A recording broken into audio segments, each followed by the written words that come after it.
Hello, David Thexton here, and welcome to podcast number 6 of Everything Business Consulting, brought to you by ConsultX Business Success Program. This weekly podcast is for those of you out there who are a business consultant and want to improve your skills and success, or you're new to this profession and you want to become a business consultant. You may be working in corporate management and you want to get out of the rat race and start a new career, or you may be an accountant or an ex-business owner. The common theme here is that you are looking for a new profession, one that enables you to help business owners plan your own lifestyle, earn a lot of money, and have the option to build a consulting firm if you want to take it further. Today's guest is Bruce, and Bruce has been part of our network for a long time. He is from Helensville, which is north of Auckland, about 30 kilometres, and he currently has a consulting firm. But before we talk to Bruce, let me tell you about ConsultX Business Success Program. ConsultX is an online, cloud-based business consulting application that has everything you need if you want to become a successful business consultant or be a better business consultant. With over a decade of development, ConsultX offers you a unique opportunity to enter the world of business consulting with a complete system ready to run straight out of the box. In other words, once you sign up, you have access to everything you need to build a business for yourself. Get out of the rat race and invest in yourself with your own consulting business. Manage your own time and enjoy a lifestyle business where you are the boss and you will benefit 100% from your efforts. ConsultX provides a complete web-based training system where you work your way through at your own pace, learning all the important lessons that we've learned over a decade of being in this profession. If this sounds like you, then go to www.info.consultx.com. I'll repeat that, www.info.consultx.com, and learn more about the opportunity. Now let's talk to Bruce. Hi Bruce, welcome to our interview section. Bruce is based in Helensville, which is a nice little coastal village north of Auckland. He's about as north of Auckland as I am south of Auckland. And he's been with ConsultX for around about 4 years. Bruce, are you all fired up and ready to go? Yes, I am, David. Excellent. You've been involved with business consulting for some time now. Please tell our listeners what you were doing before you became a consultant. Well, it's a bit of a checkered career. I was brought up in Kenya and then went back to Britain and went to university there and qualified as a civil engineer.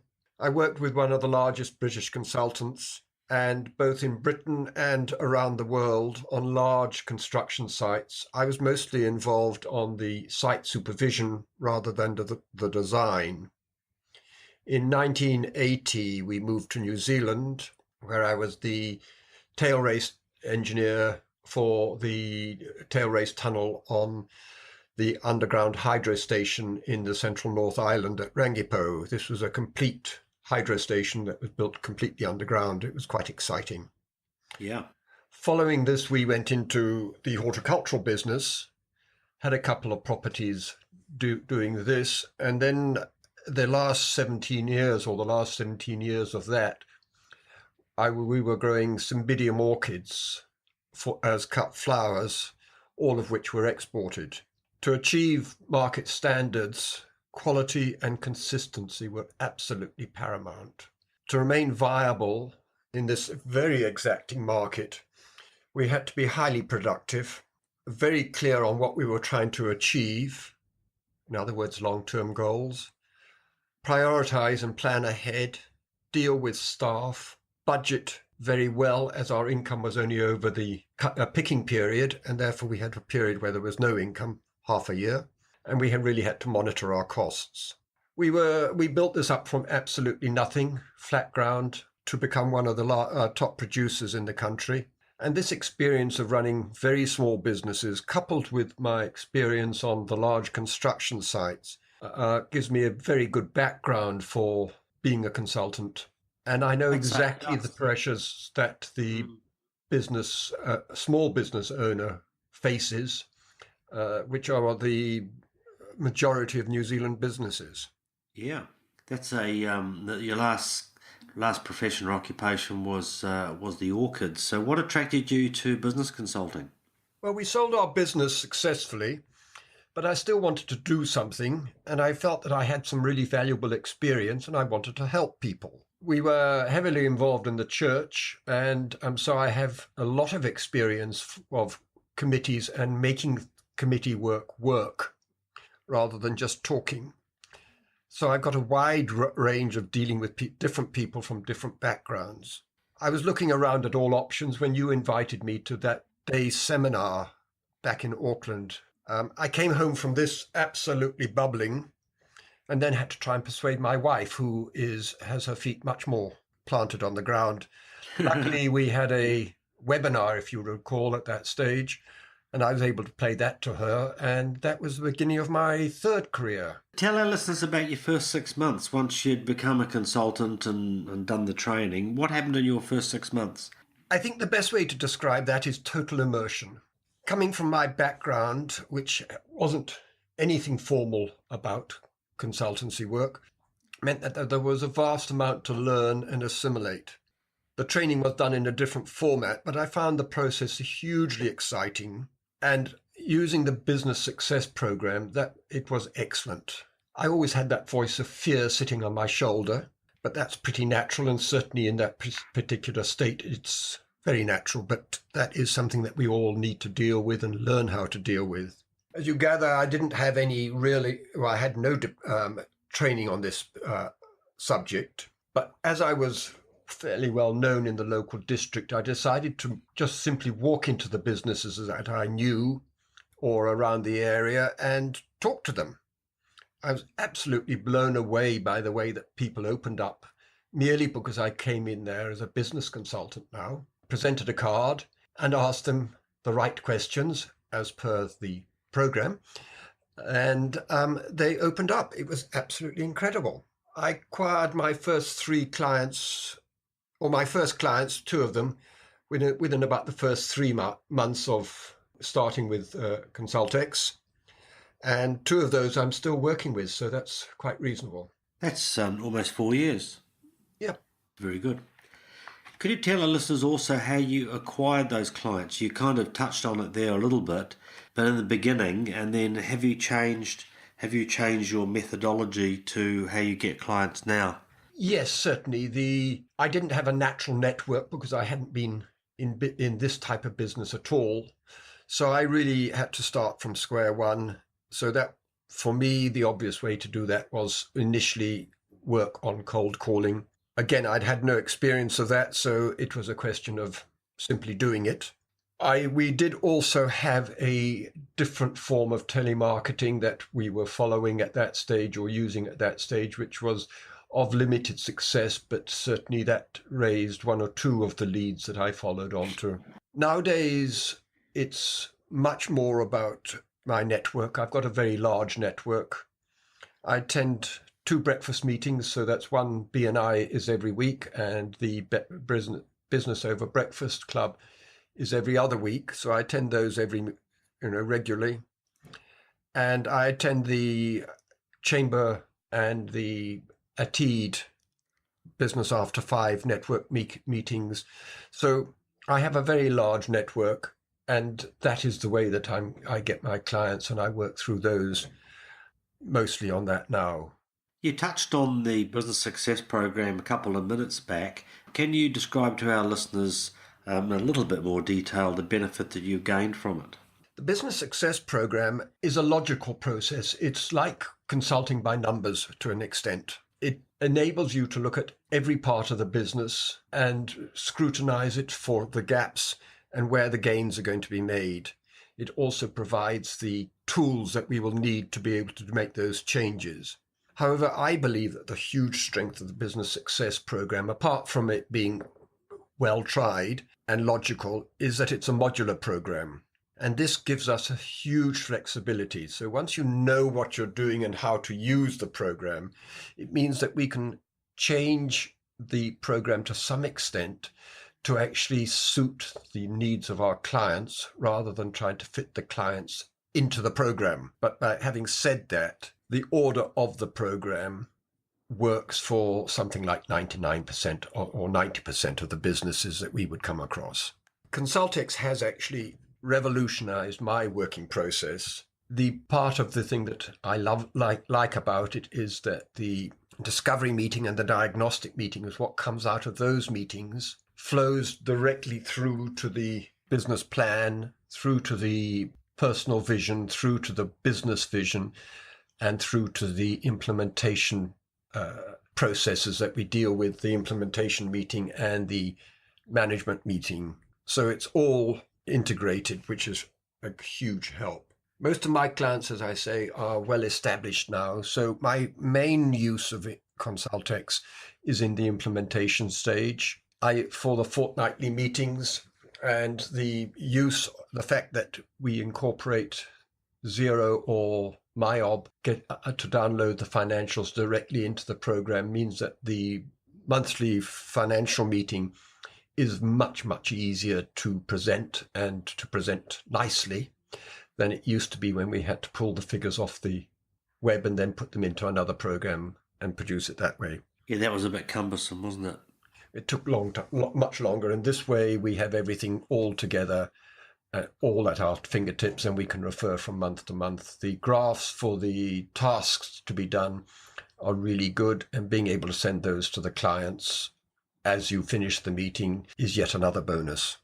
And yet it continues to be improved. Like I've got a list of suggestions from the network that have come in over the last 3 months since we launched version 4. And I've got Indy working. Indy's our programmer. I've got him working on those things now. So it can only get better and better as I say, I've seen the advances that's come through on it, and it certainly it is good, and the continuing additions to it do make a difference, do improve it. So that's great. Yeah. So how many, for the benefit of our listeners, how many clients do you have today? And very quickly, what type of businesses are they? Well, a number of my clients seem to have come to a natural end. Clients do that. There's the one client whose main goal was to sell the business. We've just sold it this last week. Apart from that, I've probably got 4 ongoing clients. I've had another 2 that have stopped in the last 3 months or so. And in addition, I've got my 2 associates, one of whom is in West Auckland and one of whom is up in Whangarei, so that also gives me quite a lot of work. They've got about 7 clients altogether, and there are quite a lot coming through from them. I forgot to mention that Bruce. I forgot to mention that you've got a firm with two associates in your firm. Yes. To give an idea of the range of businesses that I'm working with, my clients I've got a pharmacist or a chemist, a bottle store or liquor outlet, and he's just about to open a second outlet, a travel agent that has 3 outlets, a construction business, and a landscaping business. Okay. My past clients included a saddlery outlet, a mechanic with 2 different workshops, the vets, and you know about them, David. We merged that firm with another firm to the benefit of both practices. Yeah. And a marine electrician. So it's a very wide range that we can deal with. Would you agree with the comment that that the business success program would work with any type of business? Well, I think you can see from the range of businesses that I've got there, and you won't know the size of them, but certainly the range of sizes that we've got. Yes, we can work with any type of business, because basically business hasn't changed very much, and certainly human character hasn't changed at all. So it's exactly the same thing that we're dealing with. Yeah, I agree. So everybody has occasionally client failures. Could you tell us briefly about any client failures that you've had, and whether you think you could have done something to prevent it? Oh, David, I never tried to think about these. No, but the people listening are probably interested. It is always important, and probably the big learning thing that I want to take out of any failure or any setback is what do I learn from it? It's not the failure so much. It's the fact that I need to learn from it and go forward.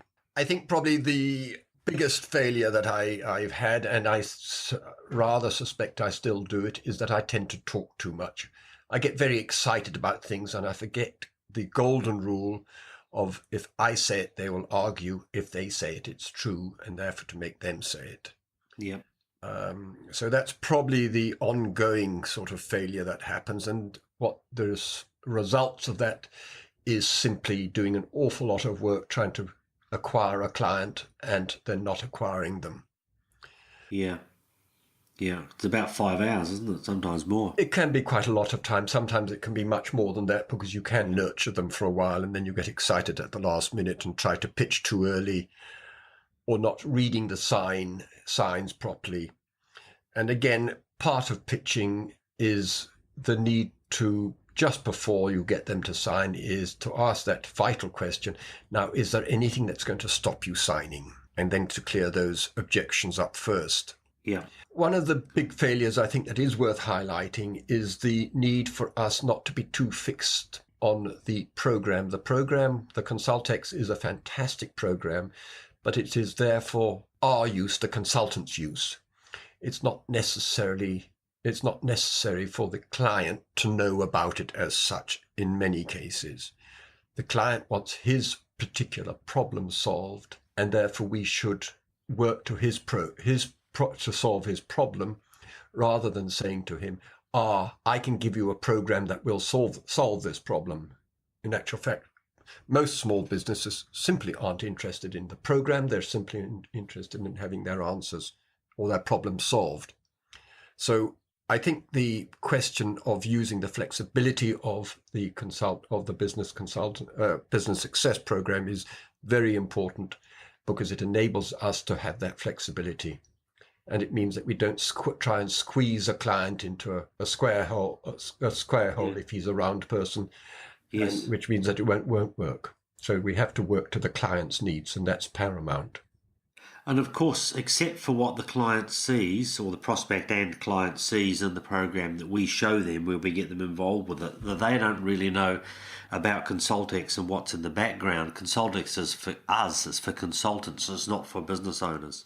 Absolutely. And certainly myself in the early days and my associates, my associates, they certainly, we have had this conversation many times, that it's a question of you're not selling the program, you're selling the consultancy, you're solving their problems.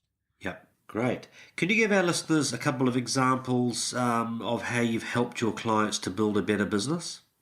Several I could do. I'll pick on two of them. One is obviously the successful sale of this business. It's been a long time that it's come. They haven't necessarily moved forward because they've been quite interested in getting out, and their concentration hasn't always been to build the whole business, which they could have improved it a lot. But the end result, and as the owner said to me at the end the other day, well, we have achieved what we intended to do, and so that's great.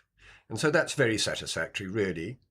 The other one is my travel agent that I would like to talk about, if I can, a bit. Sure. Husband and wife are both involved in the business, or were both involved in the business, and both selling travel. The business is quite large one. It comprises of 3 different outlets and has about 16 salespeople. The training of the staff and some of the analysis of how people were doing and things like that wasn't necessarily attended to very well, because the owners were so busy selling. They were both top sellers. Over this last year, since I've been working with them, there's been a complete sea change. The wife is now only being employed by the company or by the travel agent as a contractor to do very definite tasks that she's allocated, mostly things like setting up spreadsheets for analysis of KPIs and that sort of thing. No, she absolutely excels in this and loves it. Yeah. What she's really doing now is her love, which is redecorating houses. So she's just started a new business doing that. The owner, he excels in the big picture stuff. He absolutely loves what I call crowd gathering. He attends seminars and travel evenings and sells travel marvelously because he tells the story and he relates to people very well. So what is happening now is that he's now become the ambassador and goes around dealing with this sort of work. And all the leads that he gets are then passed directly on to the other salespeople.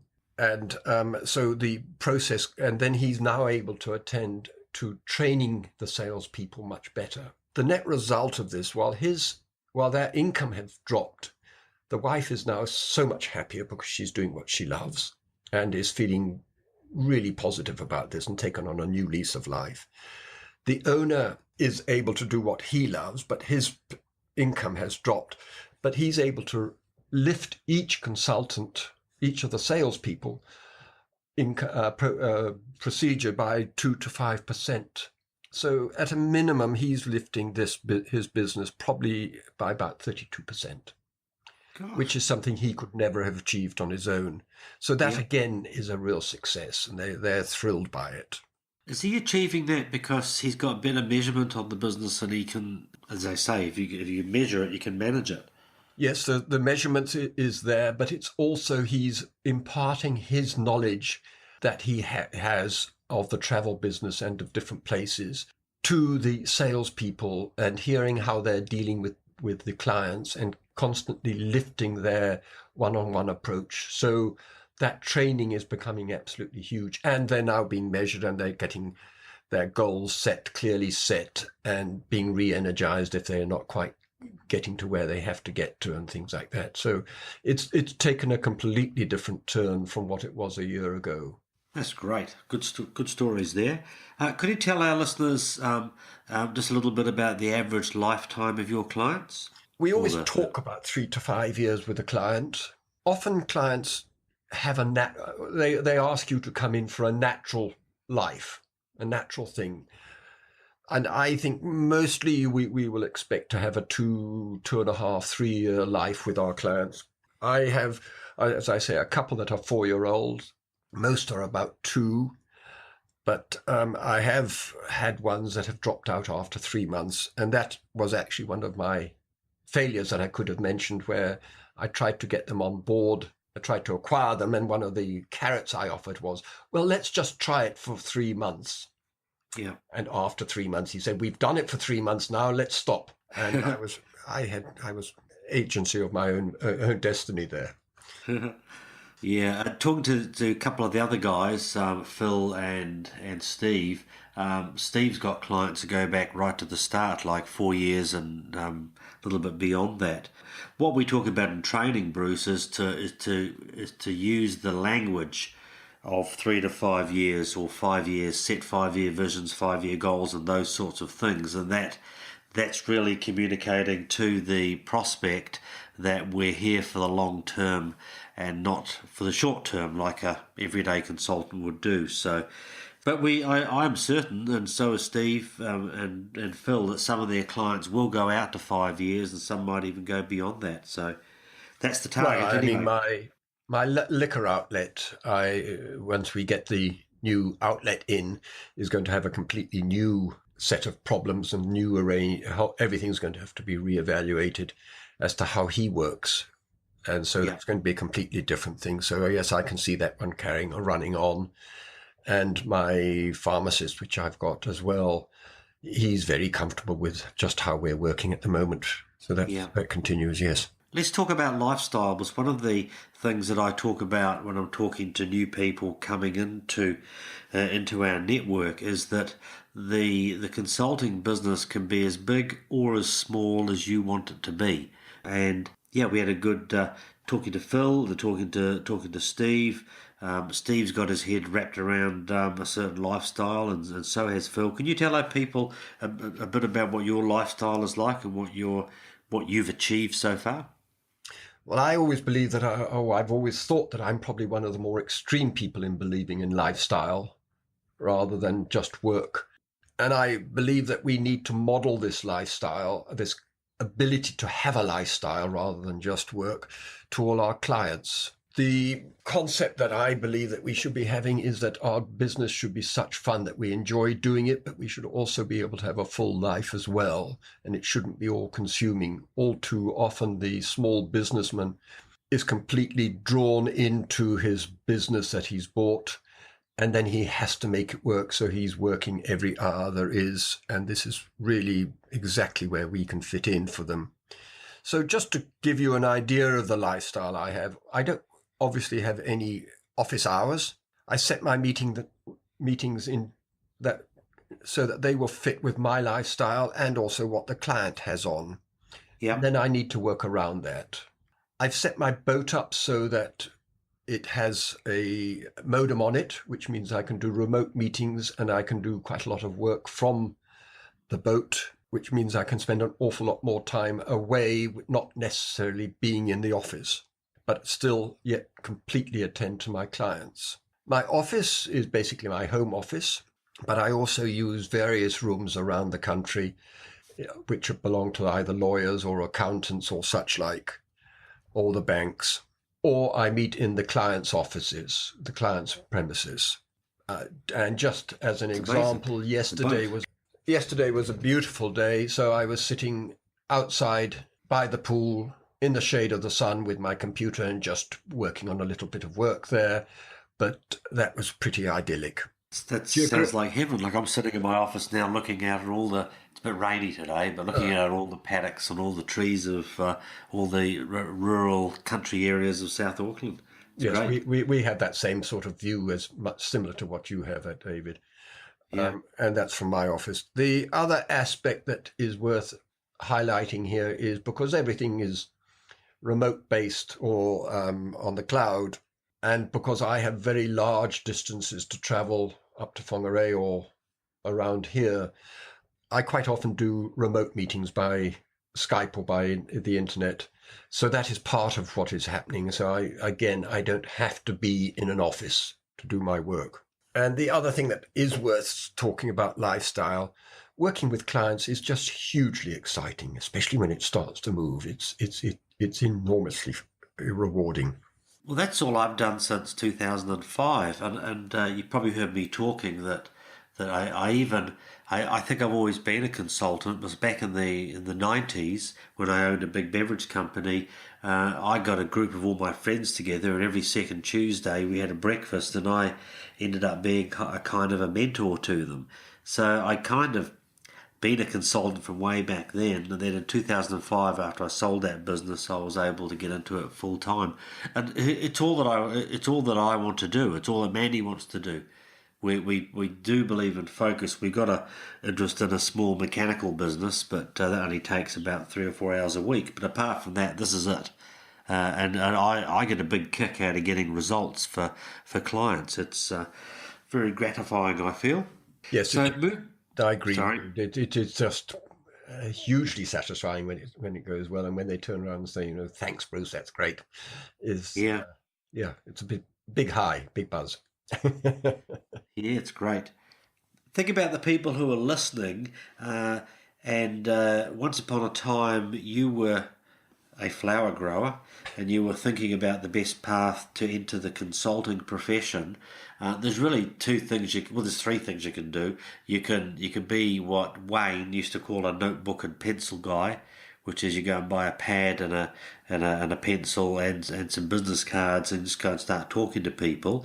The other way is that you can scour through the internet to find, I suppose, bits and pieces of consulting and cobble them all together, or you can join an organisation like ConsultX where most of the hard yards have been done.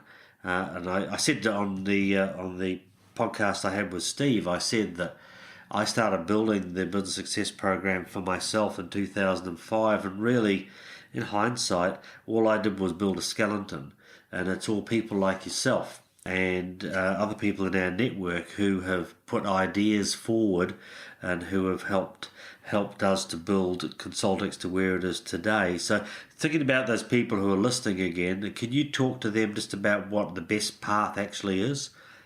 Well, I was going to pick up on some of what you've just said, David. that basically consulting, which is based on just your own experience, and to an extent, however wide it is, I think it's flawed and it's limited. The advantage with the Business Success Program is that it's, as you say, it has been built up over a number of years, and it's been built up over a number of years. In other words, it's combined the inputs of many, many consultants. The fact that each one of us still use the program in our day-to-day process means that it does work. Otherwise, we would have stopped using it. Yeah. The other aspect about this is that working with an experienced partner, I believe, is absolutely invaluable. The gains that are achieved in using a team is huge. As you say, I've got a firm and I've got 2 consultants or 2 associates with me at present. We'll be looking to build more in. But the discussions and the exchanges that we have are absolutely invaluable for both myself and for them. And they talk about most of their clients, in fact, all their clients with me, and talk about the next meeting that they're having and how they go, which means that they can bounce ideas off me. I can throw some ideas back at them, but it saves that awful feeling when you're sitting in front of the client and they throw a complete curved ball at you and you should have the answer and you don't. And how do you answer it? So it solves a lot of that problem. So certainly going into a business that has support is huge. Going into a business that to an extent you can consult by numbers, painting by numbers type thing, is also huge, because as I said right at the beginning, ConsultX does look at the whole business, and it stops us as consultants getting sidetracked just down one area, and enables us to be able to go back and see the rest of the business rather than just concentrating on one thing. So I think it's essential to do it that way. That's great, thank you. And to close the interview, could you give our listeners a couple of gold nuggets of advice that will help them in their consulting career? Well, I think the greatest one right the way through, and it applies from day one that you meet the prospect to the end, however many years later that is to remember, if they say it, it's true. If I say it, they can argue about it. Yeah. It's something that is so easy to forget when I get excited or enthusiastic, or when I can see what should be being done and I don't take the time to get them to say it, then it's always a hard yakka, and often they just simply don't take it. Doing regular reviews, both of yourself and with the client of the progress there, is just hugely essential, which does mean that we need to be taking notes and keeping measurements of what is happening in the business. And I think the last one is that we need to remember that while ConsultX provides us with a fantastic program, we actually have to work to achieve the client's goals, not our goals. And therefore we have to deal with what he wants so that it will work. And not be too fixed on trying to make them fit the program. You got to be a bit adaptable, don't you? Yes, very much so. Do. Well, Bruce, thank you for a frank and interesting interview. I'm sure our listeners will have gained a heck of a lot from it. Right, thank you, David. That's great. I've enjoyed that as well. Great, thank you, and good luck. We'll people in the network will catch up with you on the closed user group Facebook. I look forward to that, that's for sure. Great, thank you. Bye. Right. Bye, David. My definition of a lifestyle business is one where you decide the hours you want to work, who you want to work with, and how much money you want to earn. Many people I talk to describe in detail the drudgery of their current job, hours of commuting, boring meetings, little chance of promotion, and remuneration just enough to live on, and with little or no chance of improvement. Imagine a business where you can take the kids to school when you want to, have a 3 or 4 day weekend when you want to, cut out the commuting, and have complete freedom of your time. Business consulting is a business where you get paid for what's between your ears, not the hours you work. Working on a percentage of revenue basis frees you from time-based earning systems and takes away all income ceilings. I've worked from home since 2005, and right now I'm looking out of my office window at the green rolling pastures of New Zealand, about 50 kilometres south of Auckland. Fantastic. But in order to move forward, you have to make some important decisions to make that change. You've already started that change by listening to this weekly podcast.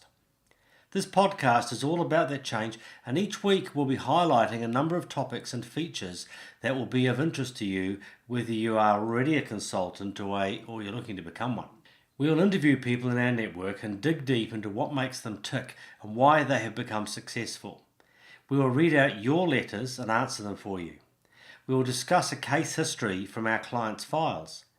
We'll discuss a special topic each week from our listeners' suggestions.